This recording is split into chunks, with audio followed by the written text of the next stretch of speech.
I think a big thing, a lot of people get stuck in the ideation phase and thinking, but I'm someone that takes the action even if I make mistakes. So a lot of my wisdom I feel like came from making mistakes and trial and error rather than those that may study and make less mistakes. So either way is good as long as you are just taking action.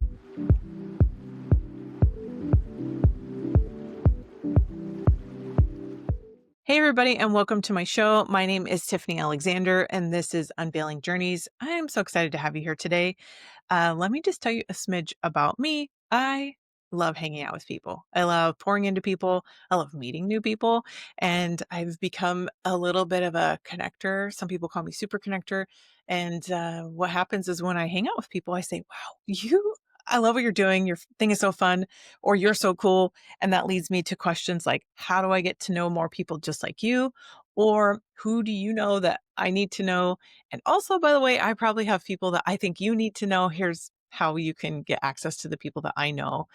And let's hang out, right? And so, what that ends up leading is to more incredible people that I get to be introduced to.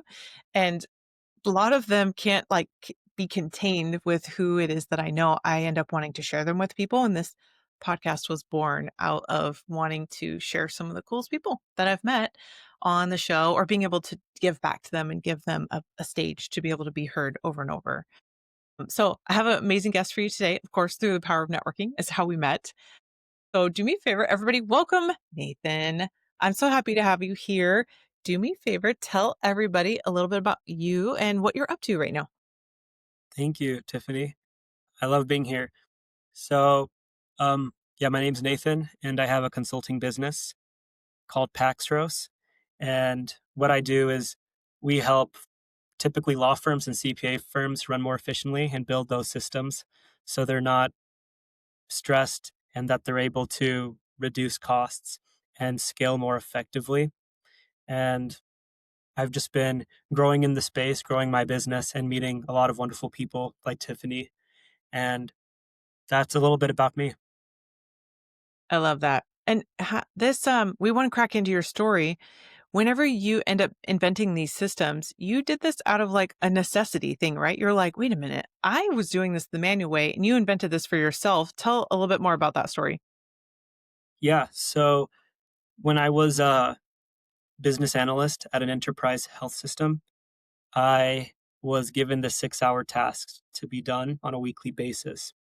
And I really did not want to do it even the first time. So I spent the maybe like a week or two building this automation. It was a really big automation. It took me quite a while and I wrote like 500 lines of code and with the help of AI. So that's nice. The nice thing about coding these days is I can have AI do the work and then I can just debug the errors and everything. But it was reduced from 6 hours to 10 minutes. And when everybody heard I did that, the director, like the third in command, like my boss's boss's boss heard about it and he started sending me to help other managers and directors throughout the enterprise health system and including their insurance arm. And I was just helping all of these leaders with their workflows to automate them and improve their visibility, such as dashboards. And it was just a big influence, but I wasn't getting paid any extra. Everybody just liked me more. So I decided to do my own business as I realized that this is a big need in especially the legal and the tax space. And so that's how I got into it. I love So it that. was out of necessity. Yeah, there's a quote, I don't know if it's true, but it was like Bill Gates was like, give your most complicated task to your laziest employee because they're going to find a way to make it more efficient so they can have more downtime. I, Exactly. as a kid, I always said, like, man, I think I'm lazy. And I realized, no, no, no, I'm not lazy. I'm just efficient. I want to do everything swift and proper and perfect the first time. So I don't have to keep redoing it. And if I could find a better way to do it, which is why I love Excel still, it's like one of those people that defaults to like, invent something for me, right? That I don't have to use Excel. This is fun. I was so excited to be introduced to you because I love when people are seeing that there's a problem in stuff and then inventing it to be a solver for people and then realizing, wait a minute, I have to go share this with everybody and being able to create stuff like this. let's do this. I wanna crack into your story and, it's the nature to say, "Let's unveil your journey." Let's start with where are you from? And, like, did you even think you were wanted to grow up and be what it is you're doing right now? What'd you go to school for? All of the above. Perfect. Yeah, so I'm born and raised in Salt Lake City, Utah. I'm a first generation or second generation Indian. So my parents are both from South India. And so I just grew up here at Salt Lake City, Utah. And just growing up, I just loved meeting people. I was actually very much a people person before I became technical. And just I didn't know what I wanted to do in the future. Actually, for most of my childhood, I just lived in the moment, hung out with friends and family, built really awesome memories. And then I went on an LDS mission for 2 years in Texas and I learned Spanish. And so I realized I loved connecting with the Spanish speaking populations from all different parts of South America. And so I did that for 2 years and then I came back and I did my bachelor's degree at Brigham Young University, Provo. And I was studying exercise science because Wait, I wait, was what's doing. exercise science? Mhm. Tell me. Yeah, it's like the science of physiology. So the human body and health, nutrition, exercise science is kind of an umbrella of a lot of health disciplines. It's just a very holistic way of learning how to take care of your body and athleticism and sports, sports medicine, anatomy. So there's just a lot of parts to it. So, yeah, I just did a bunch of random classes. I did very advanced anatomy courses that were very difficult. The most difficult classes I ever taken. I've done human dissection, which I thought was cool, and yeah, it was for pre-dental. So I was actually studying to be a dentist, and then I realized I didn't really want to do that, and I thought I wanted to do pre-physical therapy, so I switched to that. And when I was in both the dental and physical therapy offices, I was more interested in the business processes and just seeing there's a lot of inefficiencies going on. So I wasn't really interested in the clinical care. And so I realized after talking to some people in healthcare administration that I wanted to go that route. So then I actually got my master's in healthcare administration at St. Louis University in Missouri. And that's where I spent the next 2 years after my bachelor's. And during my internship there, I got heavily into analytics and automation. And that's where I really got into improving these business processes and inefficiencies that before I would see, but I couldn't do anything about. But now that I had the technical skills to actually fix it, that's what I started doing, not just in my internship, but then later at that enterprise health system that I talked to you about. And so Yeah. then I graduated there, became a business administrator for an accounting firm. And I was just managing $1 million accounts for charter schools. And it was really cool. And then I then moved to the enterprise health system. And then after that, that's when I started Paxros. So, Were there any influential people that, like, encouraged you or leaned into you or, like, what were the shifts of, like, well, is it just you inside? Like, "Man, I see I don't like this, um, mhm. direction I'm heading." Yeah, I definitely don't really believe in self-made entrepreneur. Like, I guess I understand that term, but when I think of that, I just think that so many people have helped me along the way. There was definitely a lot of times I was in my head thinking, just a lot of pondering and also praying. But I've met a lot of wonderful, successful people, and it doesn't mean financially successful all the time, just who they are as a person, just really strong character. And yes, they've helped me figure out the path that I finally got on, whether it was directly from business or just improving my character and personal life that later prepared me to do this business. Hmm. Man, that's incredible. I love, how this unfolded. I wanna talk more about it because I feel like we whizzed through it so quick. What were some of these, like, influential moments that you had that sort of caused you in those pivot times? Yeah, I guess I didn't even mention this, but I think a big pivotal moment was I was dating this girl that later became my wife, but I also had this window cleaning job and I worked 12-hour days. And I just wanted to see this girl because my semester was over, but now I had no life. I would just work, eat, and sleep because it was 12-hour days at a window cleaning company. And that was the first time, I was kind of stuck. I was like, "I feel like a zombie, and I'm not thinking for myself. I'm just trying to get through the next day." And I read my first business book. It was called Think and Grow Rich by Napoleon Hill, and it Yes. was really powerful, just really showing the intertwining natures of faith and financial freedom. And realized that I need to exercise faith to get out of this job and start a business. So what I did is my boss would take me to the supplier of the window cleaning company where he bought everything, which is a mistake sending someone like me, because then 2 weeks after working at that company, I quit and I went to that same location and bought my own stuff. I It was my first time in entrepreneurship, but I made like $250 in 4 hours. And it was just life changing because I was able to go to the gym, buy groceries, and then hang out with my girlfriend that same day, where before that wasn't possible. And I really felt like, money is nice, but mostly it's like time and relationships and much more important things and really like growing as people. But when you're working so much, it's really hard to uh, see that. Like, it's easy to lose sight of those important priorities in life. So that was a huge turning point from like working in W-2 and then entrepreneurship.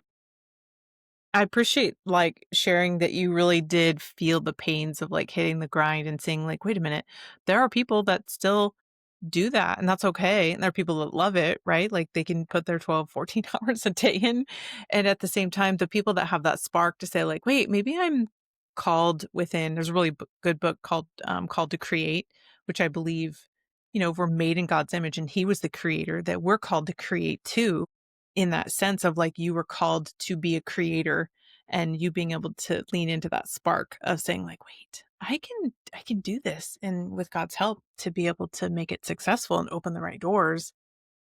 Man, that's huge. I love you being able to share that part of your story. So Thank you. being able to open your own business, leaving the place where you're at, tell, like, that transition of being able to take the leap to kind of go do this for yourself too after leaving that company. Yeah. So it's different for everyone. At the time, I had no dependents, so no wife and no kids. So it's definitely easier. You'll probably hear a lot of entrepreneurs recommend taking the risk and trying business, especially before you have a family, which does make sense. I agree. I believe you can always try entrepreneurship no matter what stage of life you're in, but you're able to take more risks when you don't have anybody that depend on you. So it wasn't too bad. I quit and I was able to stay at my mother's house at that time between semesters. And so I just lived in the basement and worked, just read books in my garage. So actually, I feel like my business started in a garage. I had my inventory of window cleaning stuff there, and I even had a little desk in that garage. So I just started the business there. And yeah, so it wasn't too bad. Like I said, it took a lot of time to ponder and think after reading that book, Think and Grow Rich. And then it was mostly action. I think a big thing, a lot of people get stuck in the ideation phase and thinking, but I'm someone that takes the action, even if I make mistakes. So a lot of my wisdom, I feel like, came from making mistakes and trial and error, rather than those that may study and make less mistakes. So either way is good as long as you are just taking action. Progress over perfection, I think, Mhm. beats anyone out any day because you're exactly making it happen. This is cool. This is cool. So, whenever you decided to leave the company that you were creating these automation systems for, what was that like? So actually, that might have been a little misleading. I still work at that company, Oh, okay. but I drink my own Kool Aid. So I optimize processes so I don't work too much. But I still try to do extra work to show them that I'm like giving value. But I spend a lot of time kind of coordinating with my business. So I have to be a little careful. I did sign a um my work knows about my business. I had to sign some papers and make sure that I'm not going after like competitors or people that they could have sold to. So that's why I'm primarily in the tax and legal space. So I typically do not work in healthcare. So, but yeah, I still work for them. Uh, I do much more than I have that biggest workload in my team in terms of manual work, but then I also optimized it, so it's not too bad. That's incredible. I like how you're able to be so ingenuitive with all this and then upfront because I appreciate people that just work with integrity, being able to say, like, hey, I want to do what I can do best for you. Let's figure out how I can be maximizing everything about you. It doesn't require me to do 40 hours with you, right? And at the same time, I can still run my side thing and we can benefit each other and I don't have to step on your toes. So you're Mhm. you're a very balanced person when it comes to that. I appreciate that. Thank you. Now, this is the question I kind of get to where I'm like, wait a minute, you could just like go run off and do this, or heck, set up some automation. You don't have to work again. Why do you keep showing up to do what you do? For, both my business and everything. Yeah. Actually, most of my highest value work right now is building those relationships and actually having those calls. So it's not just sometimes they'll send me an email of something they need to be done, but and then I'll fix it. But typically it's a lot of planning and strategizing. So I'm not really much of a task doer as much as like a long-term strategic partner. So I work with these executives and they're the visionaries and they have the ideas, but I have to still lay out the technical strategy for them, letting them know this is what you want, this is how it looks like. And we have a few options depending on the needs of the company. Which way do you want to go? And then I'll build that for you. So it's still a lot of, consulting and really like communicating with the client. That's a huge part of my business. And that's why I like it. And I am excited to hire those that would enjoy working at Paxros because they will have that nice difference between working with clients face to face and talking to them and building that relationship, as well as sitting down and building something and just having their own personal time. Yeah, it's very important. So you can't automate my job because it's a lot of relationship. I have these close ties with these executives. So I think that's what I like talking to people about when we're like, oh no, AI is going to take it. I'm like, actually, I mean, maybe the part that could be taken, but the part that can't be replaced is you, right? You're still the human that's showing up. You provide the value, and I think as a connector or somebody that's really needs that face to face time, we could never be replaced with that. There's no ability for that to be replaced. We still need human interaction, whether people want to admit that or not. So that's nice. At this point, some people are thinking, wait, I want automation in my business. And I have the exact, like, I'm your client. Like, I want to be your next client. Where do you want people to come find you? yeah. So I have multiple ways. I guess it'll be in the description of this video or wherever, but I'll leave my LinkedIn. Feel free to connect with me and message me. I accept connections from most people. And you can also email me. I'll leave my email as well. And so I also have a website. It's called paxros.com. And you can learn more about the company and what we do and who we serve there as well. Nice, nice. Well, two more questions left. I want to talk to you about what's on the horizon. What are you working on that you want to like kind of tell everybody about? Yeah. So I'm exploring a a pro bono partnership with a university client. So I'll be working for a university and helping their legal clinic. And legal clinics and universities are not funded at a like typically well, but the other departments of the university are. So Paxros is thinking of working with universities this upcoming year, and that'll be really cool because they need a lot of interdepartmental coordination. And there right now, a lot of these departments at universities are quite siloed, and these executives are having a hard time understanding holistic data with the university as a whole. And so they obviously have much more resources than, smaller mid-sized firms, but they still definitely benefit from the Paxro services. So that's on the horizon. And right now we're just doing a lot of strategic partnerships at this point, I'm not going to networking events really, or um, like inviting myself to events or anything. I just am getting referrals at this point. So I'm just trying to build those strategic partnerships where those referrals keep coming in pretty much automatically. And so we're just doing that.